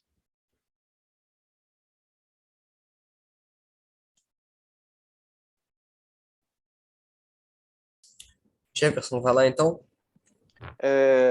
Então, professor Eduardo, mais uma vez também obrigado pela densa e clara palestra, né, pela fala muito rica. mais uma vez eu te agradeço pelo trabalho que tem feito aí, né, para todos nós. Eu queria fazer uma provocação no sentido de que o senhor colocou, né, sobre a questão de Schopenhauer ter valorizado o aspecto do materialismo, e isso tem muito a ver, pelo que escrevi recentemente também na minha defesa, com ele conhecer a ciência do seu tempo, né? Assim como Schelling, ele está a par da ciência do seu tempo, ele se interessa pela ciência do seu tempo, ele conhece profundamente. E uma coisa muito interessante, né? Schopenhauer aborda a materialidade do cérebro. Quer dizer, entende razão como razão, algo ligado, muito mais ligado a uma matéria cerebral. E isso me chamou muita atenção quando percebi e escrevi sobre. Eu queria ouvir o senhor, na esteira do que já apontou sobre a aproximação de Schopenhauer com a matéria, sobre esse aspecto específico, né? E como isso é, de certa forma, inédito. Então, onde percebi, existe um ineditismo, ou, né, ele faz parte de um grupo de pensadores, de certa forma, inéditos, nesse sentido de apontar para a materialidade do cérebro, e não simplesmente para uma razão num sentido a priorístico, abstrato, né? Eu queria ouvir o senhor a respeito desse ponto específico. Obrigado, Jefferson, pela pergunta. Não é? Isso aí, né, dá muito pano para manga, né, no Schopenhauer, que isso aí remete ao paradoxo de Zeller, né? Enfim, né, né, para quem não conhece, não são schopenhauerianos, uma das maneiras de você entender, o Zeller foi um historiador, né, da filosofia, filósofo do XIX. O Schopenhauer tem a seguinte ideia, né, mais ou menos assim, em linhas bem gerais, é o seguinte, né, o mundo é uma representação do meu intelecto, da minha cabeça, mas a minha cabeça é uma representação que está no mundo, né? Então você tem um círculo aí. Isso aí, o Zeller, que foi o primeiro, né, que chamou a atenção para isso, se chamou o Círculo de Zeller, né? Então, eu acho que esse tema também é um tema que é muito indicado, né? E muito trabalhado. Bom, o que acontece? Eu acho que aí é um ponto de entrecruzamento, vamos dizer, é um ponto nuclear da metafísica do Schopenhauer, né? Como é que você pode pensar isso? Quer dizer, de um lado, você consegue, por exemplo, pensar, né, essa dificuldade, essa difícil relação em Schopenhauer, que é de relação entre intelecto e cérebro, né, que é, por exemplo, o Jefferson se desconectou. Ah, não, tá aí. Acho que foi outra pessoa, tá aí. Essa relação entre intelecto e cérebro, não é? A partir, por exemplo, da relação entre bateria e Stoff. Então, o cérebro seria Stoff, né, e o intelecto tem como polo necessário dele como é que se diz? A matéria, né, em algumas formulações que o Schopenhauer faz. Então, a matéria seria dada a priori, né, e a substância cerebral, no fim das contas, ela seria percebida a posteriori. Isso é um ponto que ajuda a gente a pensar pelo seguinte: quando você vai sobre a vontade da natureza, o Schopenhauer tem uma distinção que é bastante, eu acho que didática para você entender várias das reflexões dele sobre a metafísica dele, que é a seguinte: ele associa ao campo do a priori aquilo que é pertinente à representação, e ao campo do que é a posteriori aquilo que é pertinente à vontade. Então, é como se aquilo que ocorre posteriormente, a matéria empírica, no limite, ela estivesse vinculada, à própria vontade. E, a prioristicamente, eu consigo pensar, por exemplo, as 4 raízes. A noção de matéria, ela é dada a priori, e ela é uma abstração, ela nunca vai ser dada a posteriori, você nunca vai encontrá-la na natureza. E por que isso é importante? Porque quando eu olho para o cérebro e dou essa explicação como Schopenhauer dá, que é uma explicação em que ele diz, não é? Bom, então, no limite, o intelecto, e dentro do intelecto a racionalidade, é resultado da atividade fisiológica do cérebro, é porque ele está olhando esse cérebro justamente como esse a posteriori. E o que o Schopenhauer vai chamar, né, o que o Schopenhauer vai chegar como núcleo dessa atividade cerebral? Ele vai dizer o seguinte, ele vai dizer, olha, primeiro ele vai dizer, isso que é essa atividade cerebral que dá origem ao intelecto, onde está a racionalidade, né? E daí, desse ponto de vista, como você notou, é uma postura relativamente diferente, né, em relação a outros autores. Ele vai dizer, olha, essa atividade cerebral que dá origem ao intelecto é mais ou menos o que o Kant chamou de a percepção transcendental. Esse é o primeiro ponto. E o segundo ponto que ele chama a atenção está no segundo livro, ou no Sobre a Vontade, Parerga, preciso olhar, eu escrevi isso no livro, está lá, mas, né, é que essa atividade fisiológica, na verdade, ela é decorrente, ou digamos assim, ela se remete à atividade originária da vontade. Então, consequentemente, o que acontece? Você consegue explicar o intelecto como o secundário em relação ao cérebro, desse ponto de vista a posteriori, que é o ponto de vista metafísico. Ou seja, o intelecto, no fim das contas, ele é resultado da atividade fisiológica do cérebro, ou seja, no limite, ele é resultado daquilo que é a vontade, né? Digamos assim, do modo como a vontade se objetiva no corpo humano. Não é? Então, juntando esses dois aspectos, você consegue entender a posição do Schopenhauer a partir dos pressupostos, né, que ele assume na sua filosofia. Quer dizer, de um lado, você consegue tanto entender como é que é possível ter uma concepção prévia de matéria para pensar a representação, e depois enxergar, vamos dizer assim, o órgão que faz essa representação como matéria, porque não é mais a mesma perspectiva da matéria que você tem, quanto você consegue entender esse campo da racionalidade, sobretudo naquilo que nele é definido a prioristicamente, ou seja, está vinculada à segunda classe ali, né, do princípio de razão suficiente, você consegue explicar isso como algo que é decorrente, não é, da própria vontade como essência de toda a representação. Não sei se fez sentido para você assim. Quer dizer, isso é um resumo geral aqui, que eu acho que para quem não é schopenhaueriano deve estar falando grego, né? Provavelmente, né? Mas é uma pergunta bem específica, né? Para quem estuda Schopenhauer, né? É bem lá do interior da filosofia de Schopenhauer. Mas com isso, eu acho que você tem pelo menos alguns mecanismos aí para tentar ou para conseguir pensar essa questão difícil em Schopenhauer. Inclusive, uma saída, uma resposta possível para o paradoxo de Zeller, né? Que o Zeller formula originalmente esse paradoxo, por exemplo, em termos de matéria mesmo, né? Eu acho que isso dá E aí, com isso, você consegue entender como é que o Schopenhauer pode se aproximar dessa postura materialista no limite, né?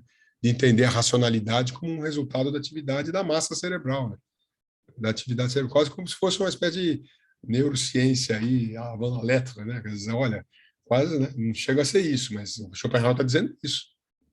Isso que eu chamo de razão é resultado da atividade fisiológica do cérebro, né? Bom, como é que você explica isso, né? Dentro de um quadro de um idealista? Então, acho que esses pontos vão aí dando aí algumas pistas para a gente pensar a questão. Não sei se esclareceu, né? Mas era isso aí. Vai, Clara. Já que vocês estão discutindo, né, essas questões fisiológicas, eu fiquei curiosa, professor Eduardo, que no início da sua palestra você falou do Cabanis e do Bichat, né? Será que você poderia falar um pouquinho mais sobre eles, né? É desses autores que o Schopenhauer tira essas questões mais fisiológicas? O que ele fala sobre eles, né? Porque você tinha dito que eles teriam confirmado a metafísica do Schopenhauer. Aí você poderia desenvolver um pouquinho mais essa questão? Clara, eu faz muito tempo que eu trabalhei isso. Eu não trabalhei muito na minha tese quando eu mexi com isso. Eu cheguei a ler o Sur la vie, la mort do Bichat, alguns trechos ali, mas esse não foi o foco exatamente do meu trabalho. Então eu vou te falar algumas coisas um pouco gerais aí. Não sei se o Jair lembra alguma coisa ou o Jefferson também, se lembrarem aí podem aí me ajudar aí, né? O Schopenhauer ele na verdade ele vai cita esses dois autores ali no Sobre a Vontade da Natureza, né, como dois exemplos, né, de autores aí que teriam visto aí, ou que teriam indicado aí para o Schopenhauer confirmações da sua filosofia, né? Então, a maneira como o Bichat, por exemplo, entende a vida, a maneira como ele entende a morte, né, a maneira como ele vai pensar esses elementos, aos olhos do Schopenhauer, são confirmações da sua filosofia, né? A mesma coisa que eu me lembro vale para o Cabanis, né? Quer dizer, então é como se ali eles tivessem visto, por exemplo, por trás da maneira como eles entendem o aparato fisiológico dos organismos, né? Sobre a ideia, associada à ideia de unidade de plano, acho que é mais ou menos um dos elementos que o Schopenhauer elenca ali, semelhanças com a metafísica schopenhaueriana. Clara, mas eu vou ser absolutamente sincero, eu não lembro mais muita coisa disso. Na verdade, sabe aquelas coisas que você, no doutorado, você fala, vou voltar a isso. Aí você não volta nunca mais, você começa a dar aula, e hoje em dia eu estou dando aula de ser e tempo, na medida do possível, e estou ali né, explicando o Dasein para os alunos. Mas aí, eu acho que o que você poderia dar uma olhada é na tradução do Valadão sobre, né, a vontade da natureza, e pegar esses elementos. Não sei se o Jair, o Jefferson, ou alguma outra pessoa, já ele estava aqui, né, podem me ajudar um pouco aí, que eu realmente estou esquecido disso, cara. Faz muito tempo que eu não mexo, eu não sei especificamente o que é aquele, né? Se eu der uma lida rápida aqui, rapidamente eu lembro, entendeu? Mas eu preciso dar essa lida rápida. Sobre a vontade da natureza, acho que eu não leio direito desde o meu doutorado, né? Já se vão muitos anos. É que eu fiquei também pensando, né? O professor Jair falou dessa questão do materialista tosco. Quem que é esse materialista tosco?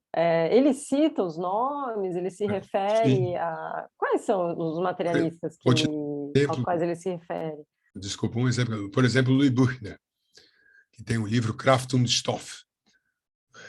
Ele vai citar, até onde eu me lembro, como um exemplo desse materialismo. O que é esse materialismo? É o materialismo que pensa que pode ser autossuficiente, né? É aquele materialista que acha que, bom, simplesmente eu fico aqui tratando de matéria e não preciso falar de subjetividade em momento algum, porque não tem subjetividade nisso, né? Então ele dá esse exemplo, por exemplo, acho que o Moleshov também, né? Eu me lembro do Louis Buchner, que foi até uma lacuna, não consegui ler direito o livro do Louis Buchner, na época não deu tempo, isso aí a banca não reparou, mas eu fiquei quietinho, porque só eu que sabia. Mas, né, esse é um exemplo, né? E aí o Schopenhauer cita outros exemplos, né? Acho que o próprio Demócrito, né? Se não me falha a memória, né? De autores que simplesmente acham que, né, isso pode ocorrer assim, sem a noção de subjetividade. Para te dar um exemplo, que agora eu falei do Demócrito, eu lembro, por exemplo, se você vai naquela tábua, sabe essa que eu botei aqui, ó? Você vai ver, acho que no finalzinho, que o átomo, a noção de matéria, simplesmente, a noção de átomo tá vendo? O átomo, aqui eu não estou mais compartilhando, mas deixa eu compartilhar aqui, vai, senão aí eu fico falando sozinho aqui, já que você olhou. Vocês estão vendo minha tela? Ó, você vê que o átomo não tem realidade, aqui no 24. Então ele entende o átomo como se fosse matéria. Então você repare, esses materialistas que acreditam na existência, na realidade do átomo, nada mais são do que materialistas toscos, ingênuos, na verdade. Eles não sabem qual não é os pressupostos do conhecimento que eles fazem. Tá? Já no caso do Cabanes, do Bichat, você tem exemplos diferentes, né, de autores, segundo o Schopenhauer, eles são exemplos desses cientistas que são materialistas, mas que de alguma maneira confirmam a metafísica dele. E aos olhos de Schopenhauer, eu acho que mesmo que você não trate diretamente da subjetividade, ou reconheça a presença do sujeito, o simples fato de você chegar num ponto que você fala, bom, aqui tem alguma coisa a mais, para ele já é um índice de alguém que percebeu e que, né, confirma a metafísica dele. Tem um astrônomo que ele examina no capítulo sobre astronomia física, que é o Herschel, e é um astrônomo, né, que escreve um treatise, né, um tratado sobre astronomia. Eu li, esse aí eu li, porque esse aí dizia, esse era importante porque eu estava fazendo. E é impressionante, assim, ele começa a ler muito parecido, muitos pontos em contato com o que o Schopenhauer faz, sobre a causalidade, reconhecendo que a causalidade, na verdade, é algo que se estabelece a priori no sujeito, que eu me lembro do Herschel, mas, sobretudo, ele é um astrônomo falando de gravidade, ele vai até um momento da explicação e fala o seguinte, e é um texto de 1813, antes do Schopenhauer. Bom, aqui, para explicar a gravidade, eu tenho que introduzir algo como uma espécie de vontade. Aí o Schopenhauer vai ao delírio, assim, ele vai assim, né? Então, esse é o tipo de materialista que, aos olhos do Schopenhauer, e que seriam também o Cabanes e o Bichat, que eu me lembro, assim, o Bichat com certeza, o Cabanes acho que também, mas mais o Bichat, né? Onde você tem um tipo de postura materialista que ele considera, não é, uma interessante, né? Uma que comprova a filosofia dele. O Eduardo, você me permite, Clara, né? Essa questão do materialista tosco, no fundo, o que incomoda o Schopenhauer, e, aliás, é até importante, Eduardo, eu tenho a impressão, já que você se debruçou sobre esse tema, que o Schopenhauer, ele não é esse materialista da tradição, embora ele tenha um conceito robusto de matéria, Mas dizer que ele é um materialista, isso não faz sentido. Como você mesmo disse, ele incorpora o materialismo no idealismo, porque ele tem uma noção robusta de matéria. Mas, basicamente, o que incomoda nele, claro, nesse materialismo tosco, é querer reduzir tudo a choques e contra-choques. É querer reduzir a explicação da própria vida ao princípio de razão. Porque o que faz o materialista no limite, o materialista tosco? É dizer que a matéria, através de choques e contra-choques, através de causa e efeito, através da atividade dela, vai evoluindo, e lá no limite você teria, por exemplo, a vida, o orgânico, a complexidade da vida. No Schopenhauer, isso é um salto inadmissível. Porque lá no final vai estar o sujeito, que, na verdade, já estava no início, como pressuposto, como polo complementar da matéria ou do objeto. Então, é isso que incomoda nele, na visão materialista de mundo. Por isso que ele diz que essa visão materialista tradicional, que vai até o Demócrito, vai até o átomo do Demócrito, é dizer que os átomos vão se combinando e, no final, você teria a vida. Porque a vida, na verdade, é primordial para o Schopenhauer. E aí eu vou até entrar com outro autor, que, na verdade, o que é primário no Schopenhauer, isso é uma influência do Schelling, é a vida.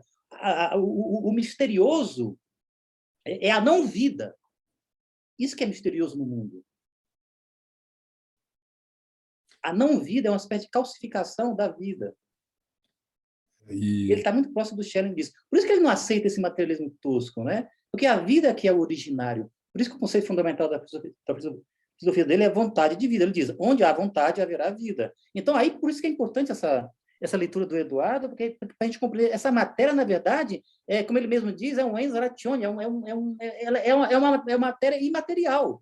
Sendo assim, você não pode admitir que o materialismo possa explicar a complexidade da vida e dos organismos, porque é confundido, para aproveitar o que fala do Eduardo, estofo com essa materi, digamos assim, né? Então, o materialismo tosco, basicamente, o que incomoda o Schopenhauer nele é a questão da vida.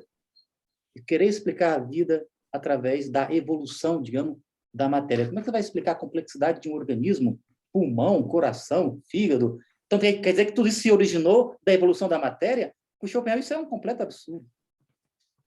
Isso é materialismo tosco para ele. Por isso que ele diz, jamais a física vai ocupar o lugar da metafísica. É preciso uma metafísica para compreender a física. Mas o que eu acho uma coisa muito estranha é que o materialismo do Demócrito ele vai ser reformulado já desde a antiguidade, né? Então, a gente tem o Epicuro, a gente tem o Lucrécio, depois tem o Renascimento, que vai já reformular, e pensando justamente nessas coisas, né? Na questão da vida, na questão de que o mecanicismo ele não pode explicar tudo, e daí já tem muita reformulação no 17, no 18 principalmente, e quando a gente chega lá, por exemplo, no Cabanis, no Bichat, a gente já está... Bom, no Bichat eu não conheço muito, né? O Cabanis também não conheço muito, mas eu sei que o Cabanis ele já está desenvolvendo aí uma teoria da sensibilidade, que é uma teoria que no 18 ela está justamente essa ideia, né? A sensibilidade ela vai ser vista como algo que se manifesta de diferentes formas e pode ser um sinônimo da vida. E o que eu acho engraçado é que ele faz referência a um materialismo, que já é um materialismo que da passagem do 17 para o 18 já está meio que não está mais tanto em discussão, né? Justamente porque o materialismo já está sendo pensado de outra maneira, e ele retoma um materialismo antigo. Por que será que ele faz isso? É porque na época dele, os próprios filósofos que ele está citando, e enfim, que estão lá no mesmo contexto dele, eles estão também retomando um materialismo mecanicista mais antigo, e porque o Cabanis ele é fruto do materialismo do século XVIII, né? Eu acho muito esquisito essa volta a um materialismo mecanicista, né? Eu tenho dificuldade de entender. Então, bem lembrado que o Jair falou, né? Isso aí o Schopenhauer, em vários momentos, ele fala isso, né? Quer dizer, o problema dele é esse tipo de materialismo que tenta reduzir tudo a forças físicas, né? E tenta explicar tudo a partir dessa redução.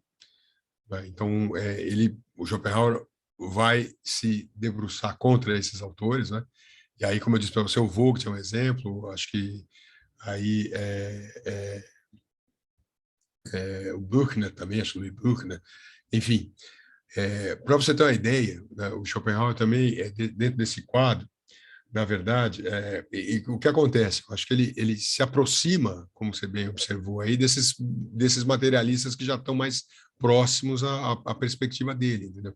Então, não é geral assim, né? Não é geral, mas ele, por exemplo, eu não consegui dimensionar isso, claro, você vê que eu falei que foi uma falha mesmo, a importância que a leitura do Kraft und Stoff, do Louis Buchner, teve para o Schopenhauer. Quer dizer, eu não consegui ler o livro dele na época e acabou ficando para trás. Mas em relação a isso que ele está pensando, no fim das contas. Para você ter uma ideia, o Schopenhauer, entre outras coisas, né, contra esses materialistas, e aí ele também quer puxar cada vez mais a brasa para a sardinha dele. Nesse capítulo Astronomia Física, por exemplo, ele vai mostrar, e aí isso está na raiz da explicação da ideia de vida, como é que você precisa, na verdade, conduzir, vamos dizer assim, quase como se fosse o Anlass, né? o motivo, né? Traduzir por causa não é bom, mas o ponto de partida do movimento tem que ser entendido a partir da ideia de vontade. E, consequentemente, você explica a vida a partir disso, né? Então, se trata aí, no fim das contas, de você abrir fogo, né, contra esses materialistas aí, né, que, aos olhos do Schopenhauer, né, não tão aí indo na direção do que ele está fazendo. Isso aí, Clara, faz muito tempo, a gente precisaria retomar não só sobre a vontade da natureza, mas também os Parerg e Paralipomena. Você tem ali uma passagem, um trecho grande que o Schopenhauer vai falar sobre as ciências ali. E ali acho que você vai achar melhor esses exemplos aí com mais especificidade, né? Então é um pouco por aí que ele vai, né? Agora, me parece também, viu, que a Clara se desconectou. Ah, não, tá aí. Clara, então, mas tem outra coisa que é a seguinte: para a gente entender esse movimento da matéria, quer dizer, esse movimento da matéria, de um lado, ele é um diálogo com os materialistas, mas não é só. Então, tem mais elementos aí, no fim das contas, que fazem esse tipo de percurso que o Schopenhauer está fazendo. Por exemplo, vou te dar um exemplo, só para você ter uma ideia. Quando o Schopenhauer constrói essa noção de matéria, ele vai opor essa noção de matéria ao absoluto dos idealistas. Então, esse debate também entra. Ele vai falar para o Hegel e para o Schelling: vocês querem um absoluto? Está aqui, a noção de matéria é absoluto. Então, esse movimento também entra, né? De outro lado, quando você tem essa ideia de confirmação empírica das ciências, da metafísica do Schopenhauer nas ciências, isso você vê na introdução do Sobre a Vontade da Natureza. O Schopenhauer vai dizer: a minha ciência se confirma independentemente pelas ciências naturais empíricas, não é? Elas de fora é uma confirmação externa da minha filosofia. Isso é um grande ganho, na medida em que eu não faço como Schelling e deduzo secretamente a ciência da filosofia ou a filosofia da natureza da filosofia. Então, desse ponto de vista, quando Schopenhauer mexe com essa noção de matéria, tem uma série de outros elementos aí operando, não é? E aí, por aí, ele vai tomando contato também, e os referenciais com os quais ele dialoga são os mais amplos possíveis, né? Por exemplo, Plotino tem uma importância enorme, Bruno tem uma importância enorme, Soares, ali, a escolástica de Soares. Então, desse ponto de vista, esses referenciais fazem com que o Schopenhauer tome contato também com essas tradições mais, até onde eu entendo, mais antigas, inclusive do materialismo, né? Agora, é claro que ele está, vamos dizer assim, presente com essas questões que você tem, essas questões presentes que você falou, porque ele, por exemplo, em Göttingen, acho que foi em Göttingen, né, Jair? Ele foi aluno do Blumenbach. Então, por aí você imagina que ele está, de fato, se aproximando dessa linha, desse tipo de leitura da matéria, se você quiser, né? Então, se trata, na verdade, me parece, quando ele puxa esses exemplos que ele afasta, é muito mais de dizer, de fato, esse materialismo, seja antigo, né? Não. O que eu preciso me aproximar, e aí faz sentido, é desse outro materialismo que está se revigorando. Por exemplo, Bichat, por exemplo, Herschel, por exemplo, aí o Blumenbach também, não é? Que deve ter tido a sua influência ali por ali, não é? Então, o Schopenhauer acaba se equilibrando em relação a isso, né? Eu tenho a impressão, aí, terminando o que o Jair falou, que quando ele vai em cima desses materialistas toscos, é para caracterizar o que ele quer entender por materialismo. E aí para se aproximar do que eles acham bons materialistas no limite. Tá? Acho que é mais ou menos por aí, uma estratégia um pouco. Tudo bem? Ana, tá com a mão levantada? Chegando aqui no final já. Pode Oi, ir. Marcelo, tudo bem? Obrigada, professor Eduardo. Boa noite, todo mundo. Não, o que eu ia falar é exatamente isso, né? Assim, sob a provocação da professora Clara, que posso estar errada, me corrijam se eu estiver errada, porque eu não entendo nada, eu ainda sou um bebê engatinhando em Schopenhauer, mas a visão que eu tenho é que o Schopenhauer está constantemente respondendo a uma dualidade do idealismo hegeliano, do idealismo da tradição alemã e, por outro lado, de um materialismo mais racionalista, né, em contraposição a um idealismo, a um materialismo que é mais empirista, né, que talvez extraia as suas bases de uma concepção mais prática. Mas, enfim, eu posso estar enganada também, mas eu acho que é importante também ver Schopenhauer por essa ótica, por a ótica de que ele está respondendo, né, às provocações anteriores dele. E oferecendo uma proposta diferente, né? Uma proposta crítica a essas concepções. Bom, mas eu posso estar enganada, corrija se eu estiver errada. Não, eu acho que faz sentido, Ana, faz sentido, sim, porque, na verdade, pelo menos quando eu estudei essa questão da matéria aí, isso foram coisas também que eu não consegui fazer, não é? Tá aí. De fato, aí, você mesmo colocou o Locke aí, né, na tela, Ana, e eu me lembro que esse foi também, eu falei do Vogt aqui, mas essa foi uma outra lacuna que ficou no trabalho, né? Porque, por exemplo, o Locke tem uma importância que eu não consegui lidar com isso no interior desse próprio tratamento que o Schopenhauer faz dessa questão da matéria, sobretudo porque, aos olhos de Schopenhauer, ele é determinante para a posição kantiana. Então, aí, com isso, você tem aí um posicionamento também, que é um posicionamento em relação a isso que você falou para mim agora, você indicou. Então, eu só tendo a concordar. O conjunto de referências que Schopenhauer faz é muito grande, o debate que ele faz é muito intenso. Quer dizer, tanto com os fisiólogos, quanto também com empiristas, né, com o empirismo, com filósofos, né, e com essa espécie, vamos dizer assim, com essas posturas aí, né, no fim das contas, né, materialistas aí, das quais ele quer se afastar. Então, acho que faz sentido o que você falou, assim, né? Agora, enfim, como era muito difícil fazer tudo isso, quando eu fiz o trabalho, eu tentei, digamos assim, identificar o que era fundamental para eu entender o que Schopenhauer estava fazendo, né? E não o que ele não estava fazendo, né? Então, por exemplo, essa questão do Locke que eu falei para você foi uma outra questão que eu percebi, essa aí eu quase que estava já no final, não ia dar tempo, eu nunca mais corri atrás, é que, por exemplo, essa distinção entre matéria e Stoff tem em outros autores também, né? Isso aí não é só do Schopenhauer, não. Tem no Schelling. E é o contrário do que o Schopenhauer faz. O Schelling faz exatamente o contrário, entendeu? Então, ele chama de matéria, o que o Schopenhauer chama de Stoff e vice-versa. Então, tem esses referenciais mesmo, eu acho. Aí é aquilo, né? É muito difícil você refazer todo o ambiente, né? Tudo que o Eu entendo Schopenhauer... perfeitamente, eu pesquiso Montaigne, então eu sei exatamente o que Então, Montaigne sabe, é uma coisa, e assim, é uma coisa, e o por onde Schopenhauer, passaram, né? o Schopenhauer, eu considero ele razoavelmente erudito, né? Ele lia muita coisa, ele lia seriamente, né? Não é? Ao contrário do Nietzsche, que era muito culto, tudo, mas filosofia ele lia mal menos, né? É que ele era genial, muito, muito bom, entendeu? Então, mas ele não era um leitor, eu acho, como foi o Schopenhauer em várias questões. Então é muita coisa. E esse meio é muito rico, esse período, todos os períodos são muito ricos. Mas eu concordo com o que você falou, assim, e com o que a Ana indicou também. Né?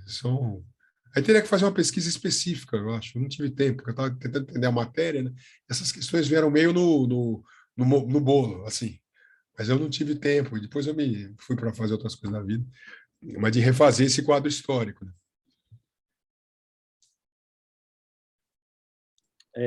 Eduardo, você falou uma coisa aí que o Nietzsche não era erudito, né?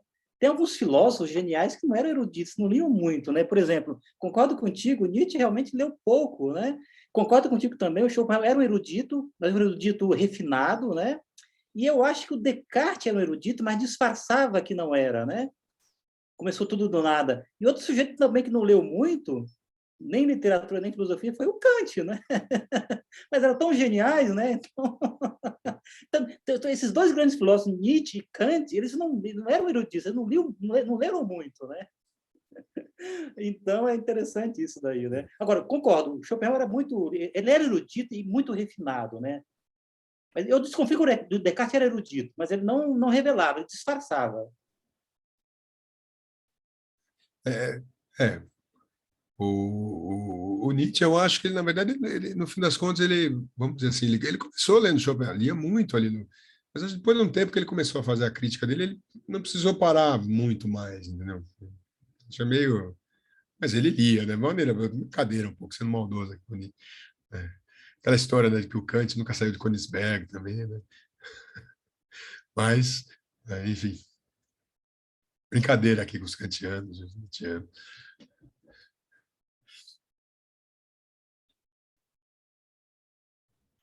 Bom, acho que tem mais alguma pergunta? Ou mais alguém? Se não, eu passo a palavra para o Jefferson, talvez, para fazer um encerramento. Já estamos chegando aqui às 9. Eu queria, mais uma vez, agradecer, né, o professor Eduardo, que aceitou prontamente, foi muito gentil em todos os momentos com a nossa proposta. O professor Jair, que está aqui também conosco, enriquecendo o momento. Agradecer a todos os colegas do NUPEM que tornam possível esse tipo de encontro, né? E esperar, né, que nós tenhamos uma vida longa aí, com tantos outros encontros de qualidade como esse. Então, muito obrigado, professor Jair, professor Eduardo e todos que aqui assistiram e participaram desse momento tão importante. Eu também agradeço aí o convite mais uma vez, agradeço a todos que estiveram aqui, agradeço as perguntas, espero que, né, tenha sido uma boa conversa para todos nós aí. Bom, é isso. Obrigado, professor. Foi ótimo, sim. E boa noite, pessoal. Vou finalizar a gravação. Obrigada, professor. Boa